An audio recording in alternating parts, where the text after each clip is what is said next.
Why the US dollar is gaining strength, key insights and market impact in 2025. The US dollar is gaining momentum. A look at its first monthly increase of the year. The US dollar has experienced a notable rise alongside Treasury yields on Wednesday, which has exerted additional pressure on the Japanese yen following the release of the latest inflation report from the United States.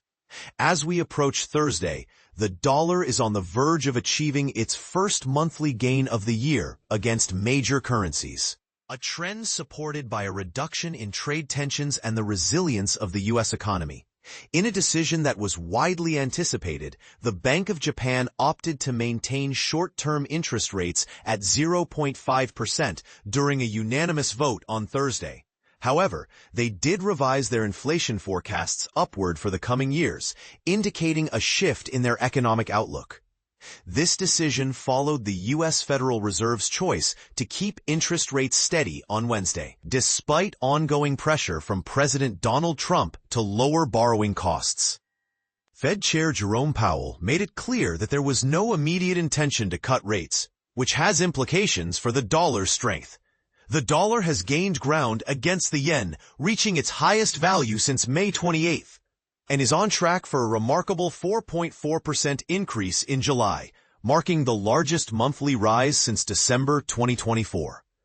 As of the latest figures, it was up 0.8% at 150.67. This surge in the dollar's value can be attributed to a hawkish stance from the Federal Reserve and the overall strength of the U.S. economy, particularly as uncertainties surrounding Trump's unpredictable tariffs have begun to ease following a series of trade agreements. The dollar index also saw a 0.2% increase, reaching 100.02 after a nearly 1% rise in the previous session, positioning it for its first monthly gain in 2025. Juan Perez, the director of trading at Monex USA in Washington, noted, "There has been a noticeable clash between the Federal Reserve's perspective and actions, and the expectations from the White House and many in the equity markets regarding what the Fed should do."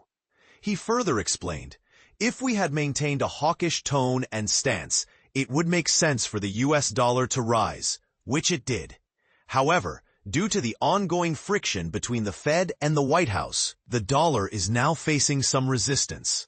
Recent data indicated a slight increase in the number of Americans filing new unemployment benefit applications, suggesting that the labor market in the U.S. remains stable despite fluctuations. The euro has been significantly impacted by the dollar's rise this month, as investors have rushed to reverse their earlier bets that the European market would present better opportunities. The euro was last seen up 0.1% at $1.1419, having reached a 7-week low on Wednesday, and is on track to lose nearly 3% this month.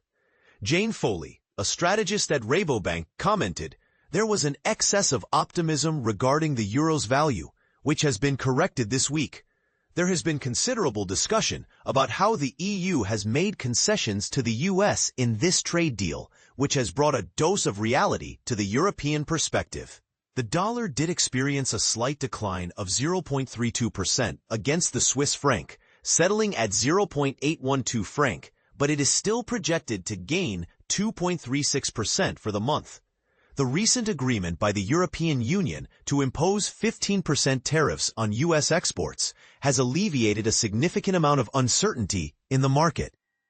Kazuo Ueda, the governor of the Bank of Japan, stated that the U.S.-Japan trade deal has reduced uncertainty regarding future economic outlooks and has increased the likelihood of Japan consistently achieving the BOJ's 2% inflation target, which is essential for any future rate hikes.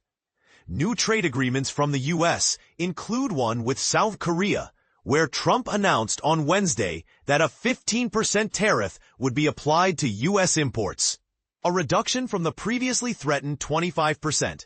This news has strengthened the Korean won, which was last reported at 1,396.01 per dollar.